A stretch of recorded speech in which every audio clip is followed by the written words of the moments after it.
Hello friends, welcome to my channel. இன்றைக்கி என்ன பார்க்க போகிறோம் அப்படின்னா, ஒரு ஃபேன்சி சாரியோட ப்ளவுஸ் பேக் நெக் எப்படி தைக்கிறதுன்னு பார்க்க போகிறோம். அதுக்கு முன்னாடி என்னோடய சேனலை சப்ஸ்கிரைப் பண்ணாதவங்க சப்ஸ்கிரைப் பண்ணுங்கள். இப்போது ஃபஸ்ட்டு நம்ம லைனிங் கிளாத்தை கட் பண்ணி எடுக்க போகிறோம். ஏற்கனவே நான் ட்ரா பண்ணி வச்சுருக்கேன். இப்போ பாருங்கள், திருப்பியும் காட்டுறேன். எல்லாமே கரெக்டாக இருக்கான்னு ஒரு தடவை செக் பண்ணிக்கிட்டு அதுக்கப்புறமா நம்ம கட் பண்ண போகிறோம். இப்போ உயரம் ஃபஸ்ட்டு எடுத்தாச்சு.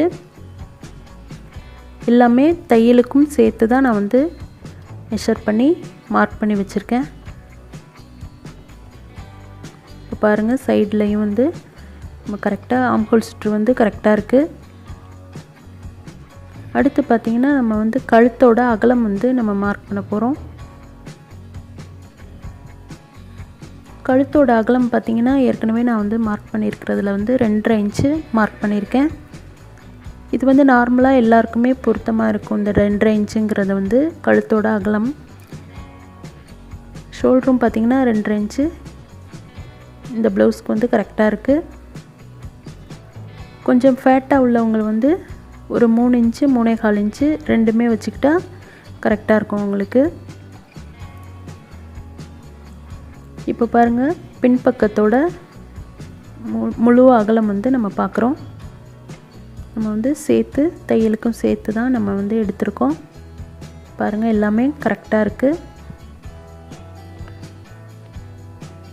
இப்போ கீழே நான் இந்த கரை பக்கத்தை கட் பண்ணி எடுத்துடுறேன்.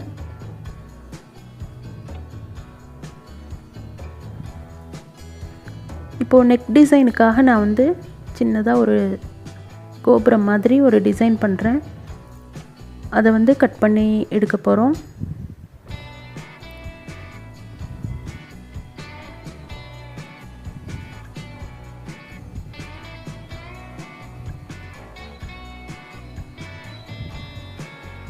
பேக்கில் டிசைன் பண்ணுறதுலாம் ரொம்ப கஷ்டமே கிடையாதுங்க. எல்லாருமே ட்ரை பண்ணி பாருங்கள்.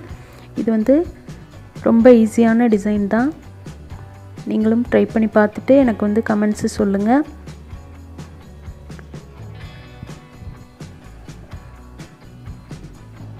இப்போ நீட்டாக அதை கட் பண்ணி எடுத்துக்கலாம்.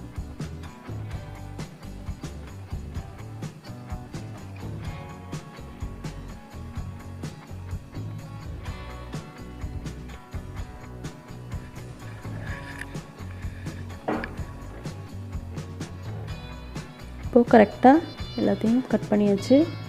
இப்போது பேப்பர் கேன்வாஸில் வச்சு இதை டிசைன் கழுத்தை நம்ம எப்படி இதில் கட் பண்ணுறதுன்னு காட்டுறேன். கரெக்டாக கழுத்தோட அகலம் பக்கத்து கரெக்டாக இருக்கணும். அதை மட்டும் நீங்கள் சரி பார்த்துக்கோங்க. அதுதான் ரொம்ப முக்கியம். கழுத்தோட வெளிப்பக்கம் அதை கரெக்டான அளவில் அந்த பேக்கில் பின்பக்கம் இறக்கம் இருக்குது பார்த்திங்களா, அந்த இடத்துல மட்டும் சரியான இடத்துல வச்சு கரெக்டாக இந்த மாதிரி மார்க் பண்ணிக்கோங்க.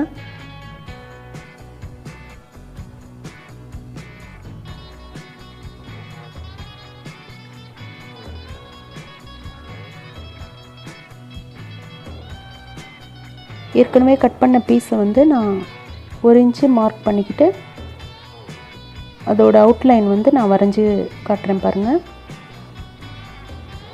இதை நம்ம 1 இன்ச்சு மார்க் பண்ணிக்கிட்டு அதுக்கப்புறமா அதை மட்டும் கட் பண்ணி எடுக்க போகிறோம்.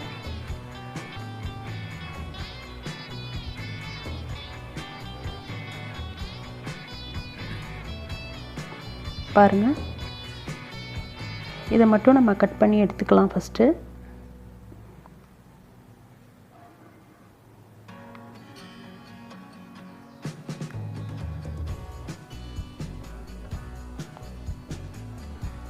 இப்போ பாருங்கள், நீட்டாக வந்துடுச்சு. இப்போது ஏற்கனவே கட் பண்ண லைனிங் பீஸை வச்சு இந்த மெயின் கிளாத்தில் கட் பண்ண போகிறோம்.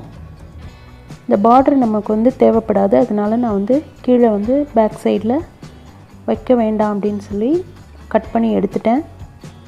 இப்போது கரெக்டாக லைனிங்கோட அளவுக்கு அந்த மெயின் கிளாத்தையும் நம்ம கட் பண்ணி எடுத்துக்கலாம். இப்போ பேக்கில் மடித்து தைக்கிறதுக்காக நான் 1 இன்ச்சு விட்டுட்டு கட் பண்ணியிருக்கேன் பாருங்கள். பேப்பர் கேன்வாஸ் வந்து நான் கட் பண்ண போகிறேன். இது எதுக்குன்னு பார்த்தீங்கன்னா, பேக் சைடில் வந்து சென்டரில் நம்ம இதை கொடுக்க போகிறோம். டிசைன் பண்ணுறதுக்காக இதை வந்து கட் பண்ணுறேன். இது 2 பீஸு லைனிங்கும் மெயின் கிளாத்தும் வச்சு நம்ம இது மேலே வச்சு தைச்சி திருப்பி எடுத்துக்கலாம். துணி வந்து கீழே இருக்குது. பேப்பர் கேன்வாஸ் வச்சு மேலே வச்சு நம்ம இதை தையல் போட்டு எடுத்துடலாம். அதோட ஓரத்தில் ஒரு 1/4 இன்ச்சு விட்டுட்டு இந்த மாதிரி தைச்சி சென்டரில் வந்து சின்னதாக கட் பண்ணிவிட்டு அதுக்கப்புறமா நீங்கள் திருப்பினீங்கன்னா ஈஸியாக வரும் திருப்புறதுக்கு. இப்போ லைனிங் வந்து கீழே போகிற மாதிரி அந்த பக்கத்தை விட்டுட்டு மேலே வந்து ஒரு ஓரத்தில் நீட்டாக தையல் போட்டுடலாம். பாருங்கள், எக்ஸ்ட்ரா பீஸ்லாம் நம்ம கட் பண்ணிவிட்டு சின்னதாக இதில் வந்து லேஸ் வச்சு அழகாக டிசைன் பண்ணலாம். பார்த்திங்கன்னா பேக் நெக் டிசைனுக்காக நம்ம வந்து ஏற்கனவே பேப்பர் கேன்வாஸ் வச்சு கட் பண்ணி வச்சுருக்கோம். அதை வந்து இந்த கோல்டு கலர் கிளாத்தில் வச்சு கரெக்டாக இது போல் கட் பண்ணி எடுத்துருங்க.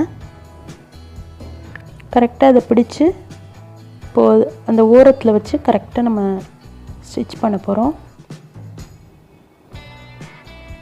லைட்டாக அந்த கைடை வந்து தூக்கி விட்டுட்டு அந்த வளைவுகளெல்லாம் கொஞ்சம் பிடிச்சி பொறுமையாக இதை வந்து தைங்க.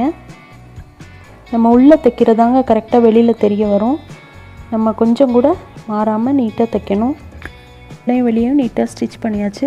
இப்போ நம்ம பின்பக்கம் டிசைன் பண்ணுறதுக்காக ஏற்கனவே நம்ம வந்து அது எல்லாத்தையும் ரெடி பண்ணியாச்சு.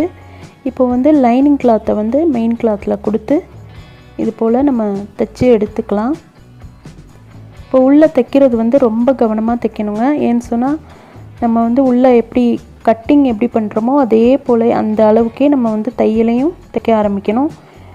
இல்லைன்னு சொன்னால் கொஞ்சம் கூட வளைவுகள் அங்கங்கே தையல் வந்து கோணல் இல்லாமல் தைச்சாதான் திருப்பும் போது நீட்டாக அந்த கட்டிங் முறைக்கே வந்து திருப்ப வரும்.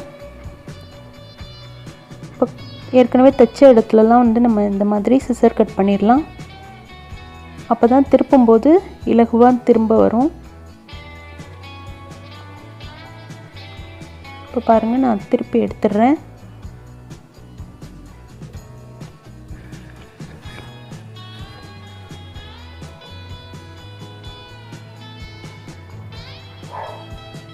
பாருங்கள், நீட்டாக இருக்குது.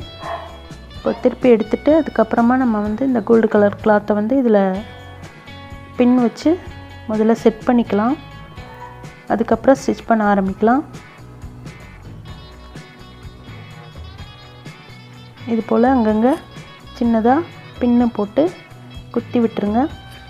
வந்து உள்பக்கமாக ஃபஸ்ட்டு ஒரு தையல் போட்டுடலாம். பொறுமையாக செய்யுங்க. இப்போ பார்த்திங்கன்னா கழுத்தோட உள்பக்கமாக நம்ம வந்து ஒரு தையல் போட்டு முடித்தாச்சு. அதில் வந்து சின்னதாக ஒரு பைப்பிங் கொடுத்துக்கலாம். அந்த மெரூன் கலர் கிளாத்தில் வந்து இந்த மாதிரி நான் கிராஸ் பீஸ் கட் பண்ணி ஓரத்தை வந்து மடித்து தைச்சிருக்கேன்.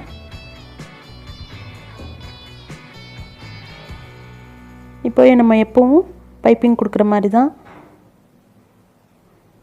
அந்த ஓரத்தில் வச்சு அந்த தையல் பக்கம் வந்து வெளியில் இருக்கிற மாதிரி கரெக்டாக அந்த அளவுகள் நம்ம கட் பண்ணியிருக்க இடத்துல வச்சு பொறுமையாக தைச்சி எடுத்துடலாம்.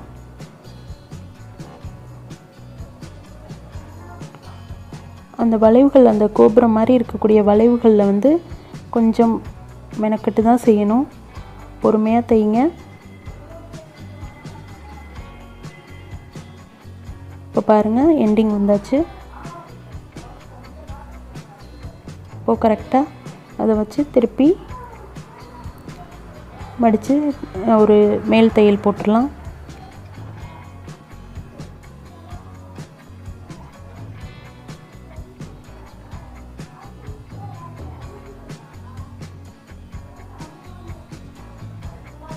பாருங்கள், இப்போ நீட்டாக வந்து பைப்பிங் வந்து நமக்கு கரெக்டாக வருது.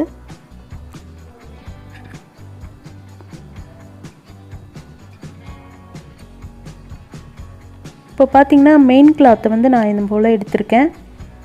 லைனிங் கிளாத்தில் இது டிசைன் பண்ணுறதுக்காக இதை வந்து சின்னதாக இது போல் மடித்து கட் பண்ணி எடுத்துக்கிறேன்.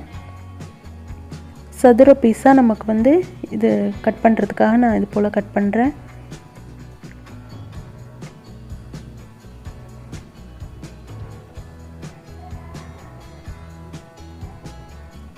இப்போ பாருங்கள், இந்த மாதிரி மடித்து இந்த போல் நீங்கள் மடித்து கட் பண்ணும்போது நிறைய பீஸ் உடனே கிடச்சிரும். நமக்கு ரொம்ப பர்ஃபெக்டாக வேணும் அப்படிங்கிறதுலாம் இல்லைங்க. இது வந்து டிசைன் பண்ணுறதுக்காக நம்ம வந்து ஈஸியாக கட் பண்ணி எடுத்துக்கலாம். இப்போது ஒரு பீஸ் எடுத்து நான் மடித்து காட்டுறேன் பாருங்கள்.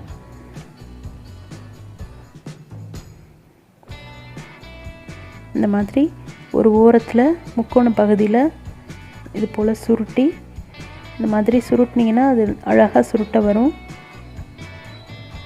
அதை வந்து இந்த மாதிரி மடித்து அந்த ஓரங்களில் நம்ம தையல் போட்டு எடுத்துடலாம்.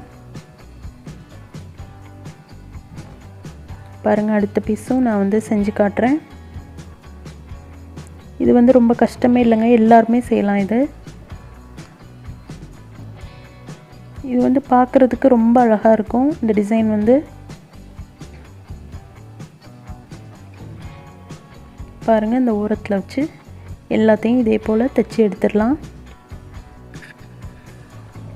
இப்போ எல்லாத்தையும் நம்ம தைச்சி முடித்தாச்சு. இப்போ வந்து கழுத்து பீஸை எடுத்து கரெக்டாக ஷோல்ட்ரு தைக்கிற இடத்துல நீங்கள் வைக்கக்கூடாது. ஷோல்டருக்கும் 1 இன்ச்சு கீழே வச்சு நம்ம இதை எல்லாத்தையும் பொருத்தி எடுக்கலாம்.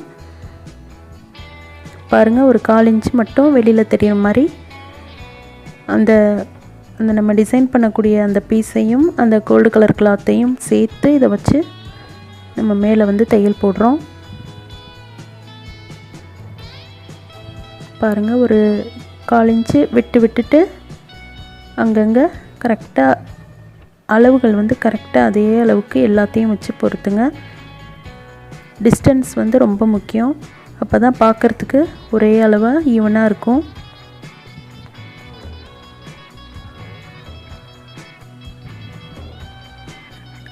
இதையும் கரெக்டாக அதே அளவுக்கு தைக்க ஆரம்பிக்கிறோம். பாருங்கள், ஒவ்வொரு பீஸுகளையும் கரெக்டாக அதே அளவில் எடுத்து வைங்க. டிஸ்டன்ஸ் ஒரே மாதிரி. பாருங்கள், சைடில் வந்து கொஞ்சம் கனமாக இருக்கிறது, கொஞ்சம் எக்ஸ்ட்ரா இருக்க பீஸ்லாம் நம்ம வந்து பொறுமையாக கட் பண்ணி எடுத்துடலாம். ப்ளவுஸில் வந்து கட்டிங் விழுந்துடாமல் பொறுமையாக கட் பண்ணணும். இப்போது எல்லாத்தையும் கட் பண்ணி முடித்தாச்சு. இதில் வந்து கொஞ்சம் அழகுபடுத்துறதுக்காக சின்னதாக ஒரு லேஸ் கொடுத்து நம்ம தைக்க ஆரம்பிக்கிறோம். இந்த லேஸில் வந்து 2 சைடும் வந்து தையல் போடணும். அப்போ தான் வந்து நீட்டாக இருக்கும், பிரியாமையும் இருக்கும். அந்த பீஸுகளை மூடி அந்த ஏற்கனவே அந்த பிசுறுகள்லாம் தெரியாமல் கரெக்டாக வச்சு பொருத்தணும். பாருங்கள், ரொம்ப அழகாக வந்திருக்கு. இப்போது இந்த சைடையும் வந்து நான் தைச்சி முடிக்கிறேன். இப்போ பார்த்திங்கன்னா சூப்பராக இருக்குது, ரொம்ப பர்ஃபெக்டாக வந்திருக்கு, ரொம்ப அழகாக இருக்குது. இதில் வந்து இன்னும் அழகுபடுத்துறதுக்காக நான் வந்து அந்த பூவோட சென்டரில் ஒவ்வொரு மணி கொடுத்து தைச்சி முடிக்கலாம். பாருங்கள், அந்த பூவோட சென்டரில் ஒவ்வொன்றுலேயும் ஒவ்வொரு மணி கொடுங்க போதும். இது வந்து ஏற்கனவே தைச்சிருக்கிறது வந்து அந்த பூ வந்து தூக்கிக்கிட்டு இருக்க மாதிரி இருக்கும். ஸோ அதனால தான் நான் வந்து இந்த மாதிரி கொடுக்குறேன். இன்னும் அழகாக இருக்குது. இப்போ ஏற்கனவே நம்ம வந்து சென்டர் பீஸ் வந்து ரெடி பண்ணி வச்சுருக்கோம். அதை வந்து கரெக்டாக சென்டரில் வச்சு ஃபஸ்ட்டு பின் போட்டு பொருத்திடுங்க. அதுக்கப்புறமா நம்ம ஸ்டிச் பண்ண ஆரம்பிக்கலாம்.